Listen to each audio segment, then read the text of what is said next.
Good evening. I'm political editor Dennis Welch, and this is Politics Unplugged. And tonight, depending on who you ask, it can be an art, it can be a science, or just a bunch of baloney. And we're talking about political polling. And with us tonight is two guys who know a little something about political polling. We're talking about Wes Gullett and Mike Noble. I want to thank you guys both for being here. And let's start off.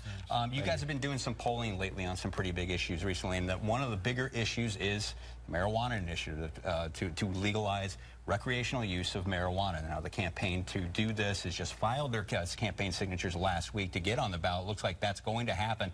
What are you predicting is going to happen in November based on the polling that you're seeing? Based on our recent poll that we ran back in June 20th, we did about 1,060 respondents, and it looks like pot is going to have an uphill battle where we're looking at it today. So currently the numbers are they're down by about 12 points if you're looking at it, and the no is sitting at about 52% right now with only about 8.5 undecided. So what's the reason for this? I mean, you know, I've been talking to a lot of people out there, a lot of voters out there, and it seems like there's a lot of support, a lot of really, I mean, almost fanatical support in support of legalizing marijuana, lifting the prohibition, decriminalizing all that. I think that people are fundamentally nervous about legalizing marijuana, and I think when you look at the numbers, 68% of Republicans are opposing it, and there's more Republicans in Arizona than there are Democrats. The Democrats support it a little bit better, but not strong enough, and independents don't like it. But it's Arizona. It's like a libertarian bent out here. It's just like there's this attitude that they don't want the government telling them what to do, and this kind of plays along into that. But this is kind of going against that trend. Yeah, absolutely. And with the independents down, we were kind of shocked when looking at the numbers that they were losing independents and P&Ds by 10%. I'll tell you the weird thing, I think. Last time, Romney won Arizona and medical marijuana passed. This time, Hillary Clinton's winning Arizona in our polling, and marijuana is losing. So go figure. I guess Republicans like pot better than Democrats. Okay, and one more question on pot before we do move on to that presidential poll. What's the voter intensity like on both sides of the issues? Are the people who are really for it, are they really just dug in there and very excited about this, or are the no votes, are they softer? Could they be swayed a different way? For it to pass, they're going to have to be swayed, but we've seen it consistently above 50 on the no side, and that's not a good place to be on an initiative. All right. Now, you did bring up that presidential poll, and as obviously it looks like Hillary Clinton now is besting Donald Trump in Arizona, which is only elected, I believe, went Democrat in two electoral presidential races since 1948. We're talking about Truman. We're talking about Bill Clinton. This year's going to be different. Yeah, I mean, we haven't seen an election year anything like it, and to see polling as of today, right now, with with Arizona possibly going blue, I think is very surprising. When you look at our state offices, all of our statewide offices are held by Republicans. We have majorities in the House and legislature, so it's it's surprising that it's close, but a lot can change from now until. So tell us a little bit about the numbers. What you're seeing here with Hillary Clinton. How far is she up? At this point? It's only 4 or 5 points. It's 4.3% actually, and it's early. Things change. The national polls have gone up and down between Trump and Clinton, so these are snapshots in time. But right now, Hillary Clinton was doing well. After Brexit, Trump did a little better in the national polls, so maybe he's doing better in Arizona. And what are the reasons for that? Is it some of the stuff that Trump has been made some controversial statements recently regarding a federal judge and his Mexican heritage, or any other comments? I mean, what's the reasoning behind this? Well, Arizona is a strong, has a large Hispanic population, but we're seeing Republicans and interestingly, LDS voters not too enamored with Trump right now. I think that's the Romney factor. Mitt Romney has not been a big supporter of Donald Trump, and I think that that's had an impact on our LDS community, which is a big part of the Republican Party, and I think that that's peeling a little off for Trump. All right, now I also want to talk about some other polling here, the kind of big picture things. I'm kind of wondering, I think a lot of people who are following this kind of wondering, you see these drastically different results from polling when you ask them the same question. Now let's take a look at a couple of these from the past week. We're talking about Rasmussen's most recent poll. Now it asked if the 2016 presidential election were held today, would you vote for Republican Donald Trump or Democrat Hillary Clinton? 43% said Trump, 39% said Clinton. The rest didn't know or like someone else. Now, the margin of error, obviously, on this was 3%. Now, at the same time, The Quinnipiac poll, taken just a few days earlier, asked if the election for president were being held today, and the candidates were Hillary Clinton, the Democrat, and Donald Trump, the Republican. Would you vote for? Is 42% said Clinton, 40% said Trump. What accounts for some of these differences in polling? It's who you talk to. So it's all about your sample. And in the polling that we've done, the statewide poll that we did, we tried to look at actual likely voters in the November election. And so it depends on if you're talking to registered voters, if you're talking to the whole population as a whole, which aren't all registered and aren't all going to vote. So it really depends on who you're asking and who you're talking to. You'll get different numbers. But I think this election is wide open, and so it's hard to tell, and it's a snapshot in time, and every day this election cycle turns. Now, is polling getting better? Is it getting easier? Is it getting harder? I mean, tell us a little bit about that from your point of view. The polling industry definitely has changed over the last decade, and that's because of folks moving from landlines to cell phones, you know, and also trying to hit our certain geographics like Latino population, maybe certain religious sects that we want to target. So it has gotten more difficult. So you've been seeing a lot of the folks moving from automated to more of a blend of automated live, and polling definitely has been more challenging, but a lot depends on what your sample. How do we accurately grab folks that we believe is going to represent the general election? Now, we've also seen, I mean, obviously this gets harder, but we've seen some polls that just flat out got it wrong. Now, I want to remind people that the Democratic primary, we're talking about one of the biggest blunders we've seen in some time is talking about the Democratic primary in Michigan, where polls showed Miss Clinton would win that state by 20%, but Bernie Sanders ended up winning that by 1%. Now, what accounts for some major blunder like this? I mean, everybody was expecting she would walk away with that state. It is new voters, typically, people that aren't captured. It's all about who you're talking to. So in Michigan, for example, Sanders was able to get people who weren't traditional primary voters to get out and vote.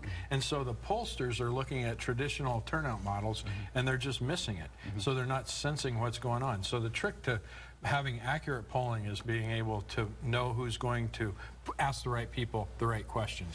And that's what we try and do with our polling. And we've been, you're not right on, but you're pretty consistently on target. All right, now let's bring it a little bit back here to Arizona. Based on everything you've seen, you've been talking to a lot of voters, polling them, surveying them. What's the general mood right now of the electorate here in Arizona? And should incumbents like John McCain be worried? Yeah, I mean, absolutely, we're seeing the mood here. You're seeing anti-establishment. You're seeing folks gravitating to a more populist message, and you know, we're seeing it here. You know, before it used to be being an incumbent was a large advantage, and now it seems almost like a liability. You'd see, and I just think it comes down to voters are just kind of frustrated with government. All right, I'll give you the final word on this. Okay, John McCain's advantage is he's running against a long-term sitting congresswoman who's been part of the process and part of the problem. So voters are a little bit skeptical about both sides. It's going to be a close election. Everything's going to be close this year. I think that at the end, you know, I'm a McCain guy, so sure. McCain, I think McCain's going to be okay. You've been known to support McCain in the past. All right, guys, thanks for stopping by. We're going to have to take a quick break, but we have lots more to come here on Politics Unplugged. Coming up next, a challenge for home builders. Even in a state as big as Arizona, there could be a land crunch. A closer look at who owns what. And Paul Ryan says, yes, House Republicans are ready to talk new rules on guns. We'll find out what's on the table. Still ahead. On the next Dr. Phil, could her son... I've studied how to make pipe bombs. ...become a mass murderer? He told you he could walk into a store and kill everybody there. Monday at 3 on 3 TV. Your 9 and 10 o'clock newscasts, now 7 nights a week. Get Arizona's fastest growing late newscasts now on Saturday and Sunday nights, delivering more of the stories that matter to all Arizona families. 3 TV at 9 and 10, now on weekends. With the 3 TV Phoenix Traffic app, you can keep the time and money you lose sitting in traffic. Get live traffic conditions in the new interactive traffic map and see the road conditions for yourself from traffic cameras on all the major freeways. Get the new and improved 3 TV Phoenix Traffic app. This 4th of July, we're creating our own fireworks with great values. Take advantage of great deals on our amazing selection of patio furniture to get you ready for your outdoor celebration. We have the largest in-stock selection and quality you've come to expect from AFW, all at the lowest prices anywhere, anytime. Don't buy from other online retailers. You can save money and have it delivered by our professionally trained drivers. Get a free stuffed animal with any qualifying purchase. Quality, selection, and value. That's American Furniture Warehouse.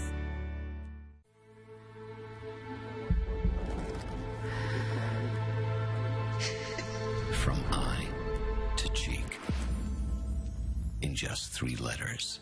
Introducing Predictive Search on the all-new Contour from Cox.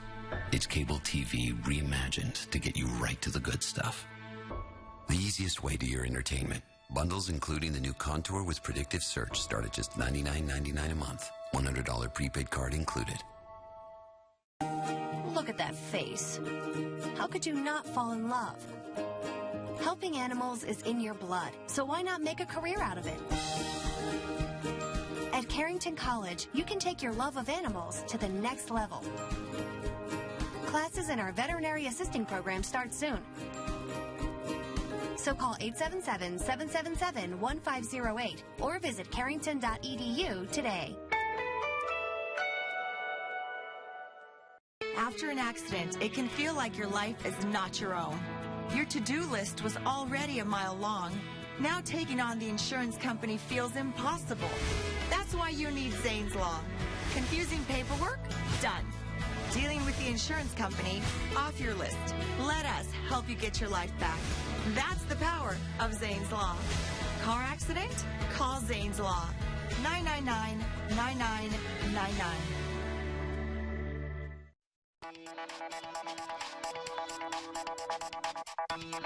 And welcome back to Politics Unplugged. We turn our attention to housing now. And while Arizona may be the 6th largest state in terms of size, believe it or not, we could be facing a land crunch when it comes to housing. And joining us right now is Anita Verma-Lallian with Vermaland, one of the largest private landholders here in the Phoenix area. Now, I want to thank you very much for coming here. Thanks, now, Dennis. First of all, let's just start off with, we're talking about a land crunch in Arizona. It seems counterintuitive. It does, yeah. Because there's so many wide open spaces. Right. What are some of the issues right now that you see contributing to this? Sure. So, first of all, only 17% of Arizona is really private land. The majority of Arizona is either federal land, state land, or Native American land. So when you kind of look at Phoenix, there's just not much private land left. And Phoenix has sort of been built out at this point.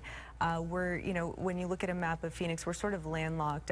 Going north, we don't have much private land, and whatever we do is very expensive. Going east towards Tucson, we have some private land, but it's a little patchy. It's a mix of federal land and state land and private land, so that poses some developmental challenges. Going south, we do have some private land available, but again, it's a small amount. We do have some private land going west, so we do kind of predict that's where the path of growth is headed. As the population of Phoenix increases, I think we're going to start to see a lot of home developments start spreading out westward. Yeah, obviously, we already in Phoenix, I think people are starting to see a lot of infill projects, a lot of apartments going up. But I think the bottom line, a lot of people are going to be questioning, what is this going to do for their rent? What is this going to do for housing in Arizona? Because this has always been known as a place you can move to. It's affordable housing, low rents. Is that going to change? Sure, and we already are kind of seeing that change happen. Rents, in some of these infill locations, they've started getting pretty high. And, there's sort of that tipping point where now it's making sense for people to, buy an entry-level home rather than put that money into rent. So we're really starting to kind of see the market shift. We're starting to see developers go into the entry-level home market. We are kind of facing a little bit of a land shortage closer into Phoenix. So we are seeing developers kind of go out to some of the markets a little bit further out, such as Maricopa, Queen Creek, Buckeye, Goodyear, and areas such as that. Yeah, I was going to say, because before this housing crunch or the housing crisis hit back in 2008, 2009, we saw a lot of developers out in the West Valley and the far parts of the Phoenix metro area. There now is more renewed interest in going out there and building new homes. Yeah, absolutely. We're absolutely seeing a lot of developers come back. What's happening is land prices closer into Phoenix are so high that developers are having a hard time penciling out, some of these deals, so they're kind of, forced to go a little bit further out. Home builders are facing a lot of pressure right now.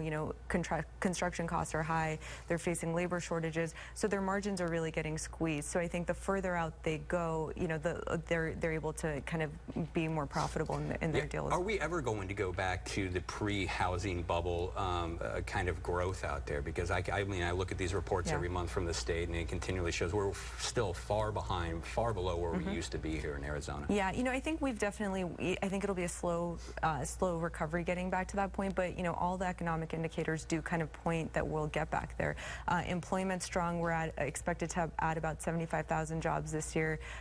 People are moving to Phoenix. We're expected to add about 100,000 people to our population. We're adding new industries, all the time. So I think as some of these fundamentals, get stronger, I do think, the population will start growing, and I do think we're going to start kind of seeing some of these areas have housing and kind of get back to where they used to be. Now, I want to ask you this because you brought up the idea that labor costs are really squeezing some of the developers out there. Now, has there been any policy changes on the state level by politicians that have made it harder for them to get cheap labor here, or that is affecting that market?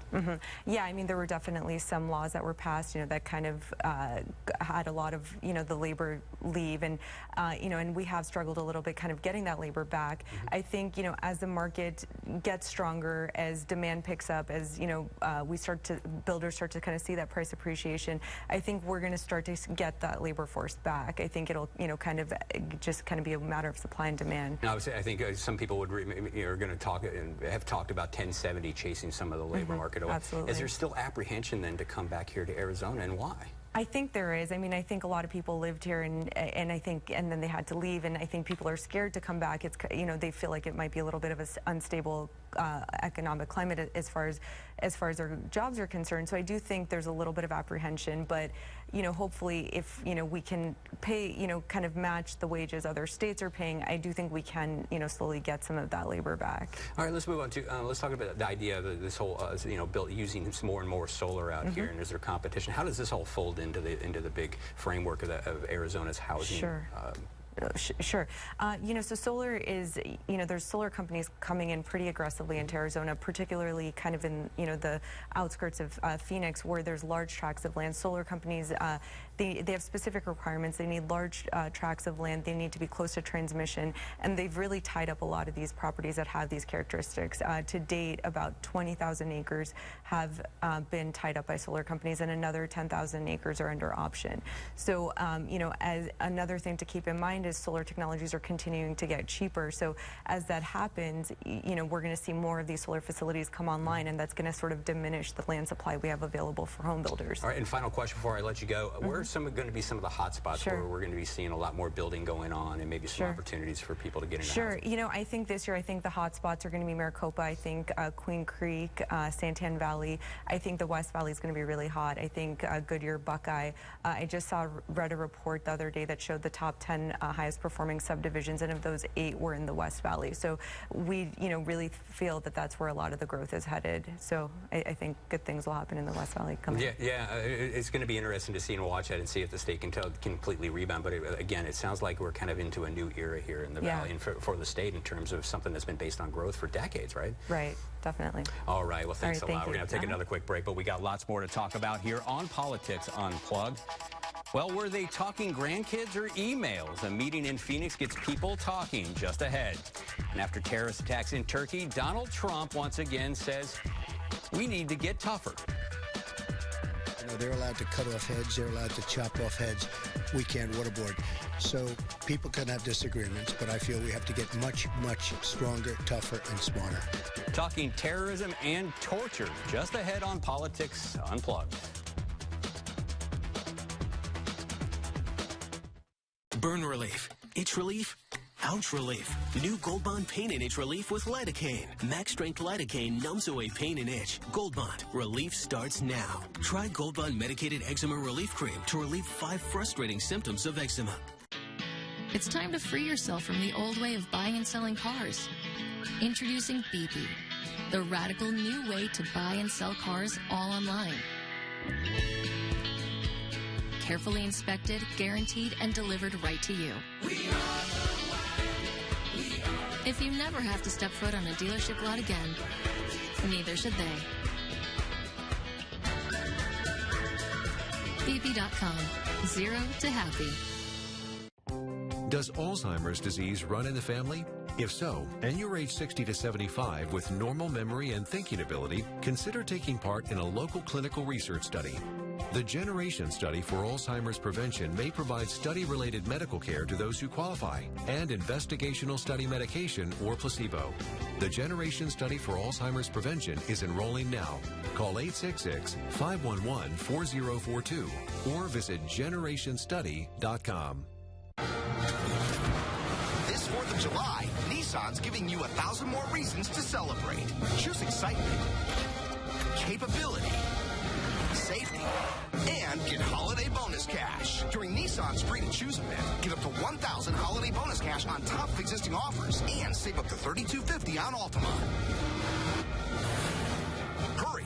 Bonus cash ends July 5th. Shop at your local Nissan store and choose Nissan.com today.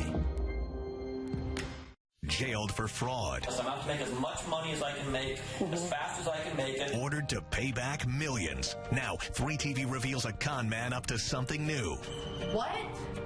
I gave him so much money, like all of the money I had. Leaving behind shock and confusion. Kind of took your dignity away.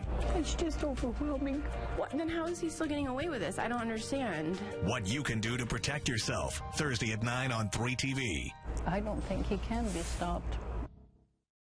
Stuck inside for winter? Oh, hi, Ohio. Turn up the heat. Someone's looking sexy tonight. Hey. I was talking about me. Hot in Cleveland. Weeknights at 8 and 8:30 on 3TV. Your 9 and 10 o'clock newscasts, now 7 nights a week.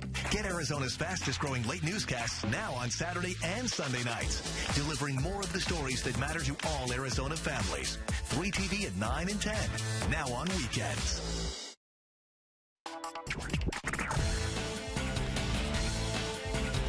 And welcome back to Politics Unplugged. It's time to talk it out with our one partner from First Strategic, Marcus Dellartino, and Stan Barnes with Copper State Consulting joining us here for the first time. I wanted to thank you guys both for being here. And let's just go ahead and dive right in and start talking a little bit about Donald Trump and some of the stuff we've been seeing over the past week. Now, one big issue that's come up is how much more money Hillary Clinton is raising than Donald Trump. But another big issue is how much more money she is spending. She's been spending a lot of money here on TV ads recently, about $500,000 a day, focusing on Orlando, Denver, North Carolina. How important is this going to come down? You know, is this going to play out that she's spending this kind of money so early in this campaign? Well, it's a strategy where time will tell whether it's the best strategy, but at the same time, Trump's not raising any money, and why that's significant for Republicans is that affects your down ballot ticket. So if you had a governor on the ticket, state legislators certainly, and every Republican office holder should be concerned about Republican turnout at this point if he's not generating this sort of money that contributes to that. Is this going to come down to who can outspend who here? Because, you know, Donald Trump didn't have to spend a lot of money in the primary because he was always on TV. Right, you're stealing my thunder. I think he's rewriting the playbook on the spend side of the equation as well. You know, Jeb Bush had over $100 million on his behalf and didn't get a blip. And in that same time, Donald Trump wrote a check out of his bank account for $25 million and is the nominee. I don't think Donald Trump needs any more press. He is unavoidable for comment. And every voter in the state of Arizona knows Donald Trump's name. And they already know how they feel about him. So you tell me, what would millions of dollars spent in Arizona on behalf of Donald Trump do? I don't think it would do anything. It's almost kind of like an Arpaio on the national level. It's just like very polarizing. People have their mind made up on him right now, don't they? Well, but keep in mind, everybody has had their mind made up on Hillary Clinton for years as well, too. So I don't think the undecideds are going to be particularly high, in the next couple of weeks in this race. Now, speaking of how Trump can always find his way into the news, we saw him react again to the latest terrorist attacks in Turkey. And once again, he's talking about interrogation techniques, waterboarding, tortures. Let's take a listen a little bit to what he had to say. Well, it's not the American way to have heads chopped off and have people drown in steel cages. And so we can have our disagreements, but we're going to have to get much tougher as a country. We're going to have to be a lot sharper, and we're going to have to do things that are unthinkable almost. Something that the American public really believes in, that we should be torturing folks. I don't think the American public would admit that it wants to torture anyone. But if your question is, does the American public support what Donald Trump's saying, I think the answer is yes. It's one reason he's the nominee, for that kind of politically incorrect, straight-at-you rhetoric The average American, I believe the sweet spot American in the center right that runs the country would like to see us tougher on terrorism. That might include doing things that we don't want to talk about. It's uncomfortable, but I think that's where most people are that will decide the election. Well, it goes to the point of we've talked about this, about going down this path of populism, and that's where we are right now. But you know, the important thing is this makes a headline, but keep in mind this is also illegal according to the Geneva Convention. You have virtually every former CIA director opposing it, members of the Pentagon community, and widespread disagreement over this issue. I don't think in reality it's going to come to fruition. Yeah, but he's still campaigning. That's the point I'm making, right? We're not talking about what's legal, what's even ethical. We're talking about what gets votes. We don't do that anymore. We've been in this campaign cycle. Now, I want to switch over to Trump's likely opponent, Hillary Clinton, here, and she had an interesting meeting here in Phoenix over the weekend, or at least her husband did. There was this big meeting over at Sky Harbor with the former president, Bill Clinton. It apparently stopped by to talk to Attorney General Loretta Lynch here on the tarmac here. Now, this got a lot of attention because obviously her department is investigating Hillary Clinton for these email things. Now, Mr. Clinton says they were just talking about grandkids. It was very cordial and whatnot. Despite all that, Loretta Lynch quickly came out saying that despite that meeting, she will now follow the FBI's recommendations on the email investigation. Here's what she had to say. Well, recusal would mean that I wouldn't even be briefed on what the findings were or what the actions going forward would be.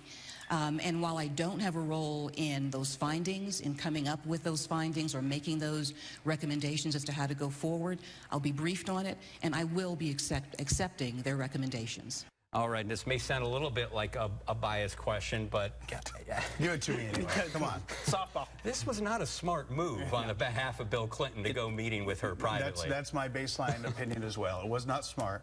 But Bill Clinton is smart, and Loretta Lynch is smart. So what does that? What can you deduce from that?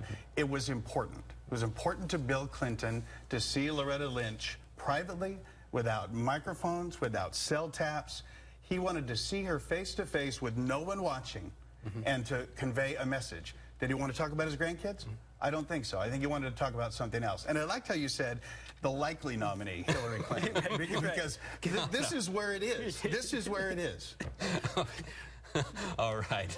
I don't want to get too much into that, but well, all right. Let's take a look here. Now, between Trump's divisive comments and Clinton's emails, lots of people are also asking if there's another option here. We're talking about former Governor Gary Johnson and his Libertarian running mate, Governor Bill Webb. Are they trying to convince voters here that there is? And here's their latest ad. Let's take a look at it. I believe in personal freedom. I want government out of your pocketbook and out of your bedroom. It's time to end the wars and use those dollars here at home.